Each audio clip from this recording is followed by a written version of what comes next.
blog, Don't Call It Bollywood, and this video is kind of a follow-up to yesterday's video where I talked about the 3 phases of an actress's career and how you start to feel like it's time for an actress to get married.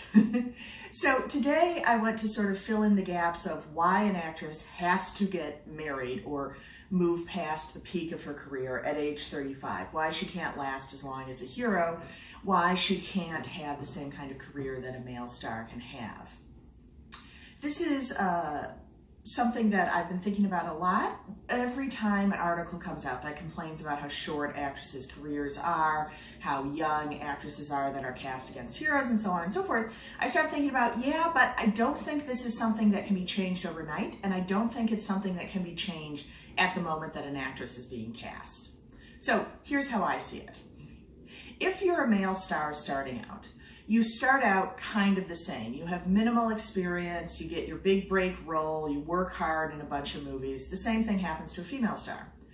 Where things start to change is what happens once you get on set. A male star, and all the top male stars talk about this, is very focused on learning absolutely everything about the entire process of filmmaking from the second they walk onto their first film set. So you hear stories about all 3 Khans and Akshay and various other people bugging the cameraman, the set designer, the editor, the director. They want to know everything that's going on in the minds of all of these people and how it affects the movie that's being made. And that's an expectation. That's an understanding of what your job is as a male star. By the time you become a major star and you're about 5 years into your career, the director expects that you can direct the second unit if needed while they're filming a shoot, that you can give intelligent notes on the script, that you can be essentially a backup everything. You can give advice on directing, on editing, on script writing. You can handle all the other actors. You can run the set if the director's not there that day. And again, this is a story that we've heard about every male actor. It's not a big deal. It's a casual thing about, oh yeah, the director was late that day, so the star started us off. That's what you're supposed to be able to do. And that's not even when you're in producing or anything. That's just as a major star unofficially, that's part of your job. Later, if you want, once you start hitting your second innings of your career, you get past the era when you're making 5 movies a year and into more of a, I want to be more thoughtful, I want to take control, then you can start your own production studio and start producing. And it's not that hard for you because you've already done all of this before. That was part of your job as just an actor, was running the film set. So let's back up and talk about what happens to an actress when she shows up for her first day on a film set. This is beginning to change a little bit thanks to the corporatization and the increasing gender diversity on set and so on. But if you're talking about even as recently as the 90s, actresses were chaperoned and isolated when they were on set. They'd talk to their co-stars, they'd talk to their mother or brother or father who accompanied them, but they would be sitting by their trailer. They wouldn't be running around exploring. So they wouldn't learn all of this extra stuff. They'd just be given their lines and do that. Which means when you get to 5 years in your career, while the male star is running around, running the whole set, making important decisions, has the whole vision of the film in his head, the female star still only just knows the lines she's been given and how to do that. That's the point at which things need to change, all the way back at the beginning. And this is very hard for women in film, not just actresses, but all the parts of film. Again, it's changing very rapidly, but if you look at someone like Farah Khan, when she started out, she was mentored by her relative because she still had to have a relative with her on set.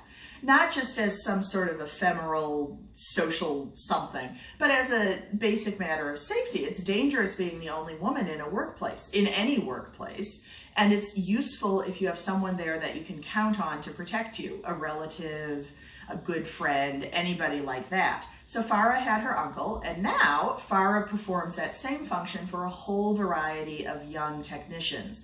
She has tons of women working underneath her, and that's something that she doesn't really talk about, but it's obviously purposeful. She's paying it forward by helping other young women break into an industry that she had a hard time getting into as the first woman. So there's more and more female technicians on set, and there are a few female actresses that are taking advantage of this and actually putting in the extra work to learn how to be a real star instead of just an actress. If you look at someone like Sonam Kapoor, she started off working as an assistant director, not as an actress, because she knew that was her goal in the end, was being the sort of star who could control her own career, and she knew that you had to put in your time as an AD before you can do that. Look at Alia Bhatt. She has a very traditional career. She was launched at age 17. Her mother was there on set with her the entire time. And she was launched by a very fatherly, responsible person, Karan Johar. Very protected setting. She's a wonderful actress. But I don't know if she's had the actual training yet that would let her take the leap into being a higher level of a star, into bringing something in addition to her acting to the table. So that's what's happening with actresses. They have this limited set of talents compared to male stars. A very important set of talents, being able to act, but limited compared to what all the male stars are able to learn, because they're able to explore a little more and pursue other avenues of education while on a film set. The other thing that's going on with actresses is just the straight up biology of it. If you're a woman, it's best to have babies by the time you're 35. If you want a nicely spaced family, so in India it seems to be fairly common to have a 4 to 5 year gap between your two children, that would mean your first child would be born around age 30, which means you get married around 28, 29, and then you get pregnant. This isn't something that people necessarily say out loud, but it's certainly in people's minds when they're casting a movie. I'm sure we all remember the huge uproar when Aishwarya got pregnant after she had signed the film Heroine and even started shooting it, I think. And that was a huge problem. They had to rush around and find somebody last minute. It was a whole thing. So nobody wants that. And the expectation is once you get married, you will want to have children, because otherwise, why would you get married? I mean, really, why would you get married? You can live together and so on and so forth. The only reason to get married is to have a child legally with nobody raising eyebrows. So if an actress gets married, that means everybody assumes she's going to get pregnant, which means it makes her harder to cast in a sort of subconscious, not necessarily spoken way. Even if an actress is nearing 30, it makes her harder to cast. First, because it's harder to cast her in the youthful roles that actresses tend to play, but also because there's this expectation of, ooh, she's nearing 30, she's got a serious boyfriend, I bet they're going to get married and she's going to get pregnant, and that's going to make her hard to cast. The thing is, of course, pregnancy isn't actually that hard to work around. It's certainly no harder than, say, Shah Rukh Khan's constant knee and shoulder injuries. It's, you know, a designated time period. It's really just 6 to 5 months when she'd be out of commission, and then say 2-3 months, and then you coordinate around breastfeeding and the baby's schedule, and she's back on set. No biggie. The problem is that nobody's talking about it, and that everybody still has in their head, no, once a woman is a wife and a mother, that's her first priority. She's going to drop all of her film roles. It's going to be a nightmare. Again, I go back and look at Sonam and Kareena Kapoor. They worked together as producer and star. Kareena got pregnant in the middle of the production. They talked about it. They shot right up to the last minute. Then she took a 5-month break, and now she's back as soon as possible. It's completely doable so long as it's spoken and understood instead of this unspoken, well, of course she's going to get pregnant, and even if she says she's going to come back to work, no woman would ever come back to work after she has a baby, and so on and so forth. So that's another thing that hopefully will change. But right now what you're looking at is an actress doesn't have the ability to bring as much to the table as an actor, not unless she really aggressively goes after that kind of knowledge.